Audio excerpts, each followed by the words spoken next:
Welcome back to Decentralized Nutritional Science in the frame, lens, and context of structural inaccessibility and economics. So, following from our previous two videos, we've taken a look at the various space of eating video samples in which that takes place in various of certain fatty acid composition wise. So that will be either MUFA or monounsaturated fatty acids coming from olive oils, and then followed by PUFA and 6. What about saturated fatty acid examples? This is where this presentation comes in. Tonight's menu will be composed of two sections, first of which is the main meal, consisting of 2 boiled eggs, prepared commercial chicken burger with some cheese, 35 grams of butter, melted, not overly scorched or oxidized, and then followed by 20 grams generous serving amount of Parmesan cheese. As for the vegetables, kale, 100 grams amount. Both the chicken and the kale are all simply cooked in the microwave. Nothing fancy, nothing pretentious. Next is the mini meal afterwards to complement and to safeguard thyroid health, 2 Brazil nuts, and then followed by 1/3 shade of seaweed.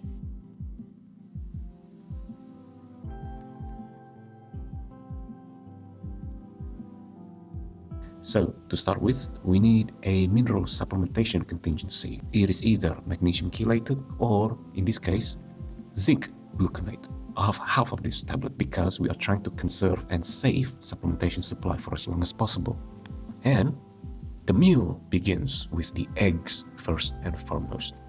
Why eggs first and foremost? Of all the 3 known precursors to stomach acid secretions, acetylcholine appears to be the most important and the most crucial. And after we finish the 2 eggs, it will be a good time for us to actually introduce a fat-soluble nutrient. In this case here, 1 vitamin K2 Mark 7 to ensure the utilization of calcium. And from here on, we're just enjoying the food as they naturally comes along. Keep in mind that, much apologies, that this author had to actually reposition the camera from time to time, so to ensure that the readers can actually witness the full evidence of the eating pacing from start to finish, exactly as how it unfolds. So, now that the main meal has finished, it is time for us to take a mineral supplement once again. And this time, since we are dealing with calcium, we are also considering to use magnesium. And from here onwards, the next mini meal begins, which begins with the Brazil nuts, first of all, and then followed by the nori seaweed.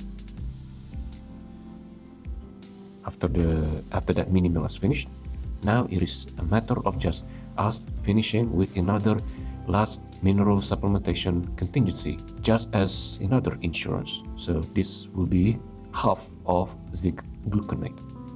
And that's it. We have finished the entire meal presentation showcase.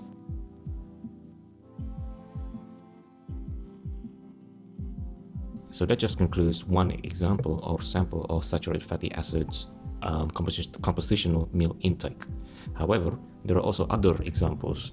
What is shown here is another example showcasing ingredients that once again favor vitamin D as well as therefore consequently calcium metabolism. So therefore this is where cheese as well as mushroom comes into play.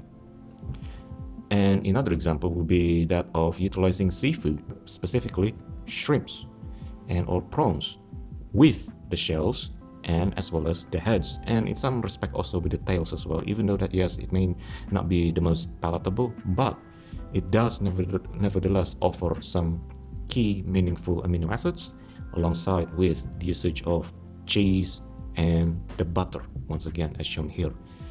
The type of cheese as shown here particularly is that of Parmesan cheese, so that is just one thing to keep in mind. However, alternatively to Parmesan cheese, there is also feta cheese.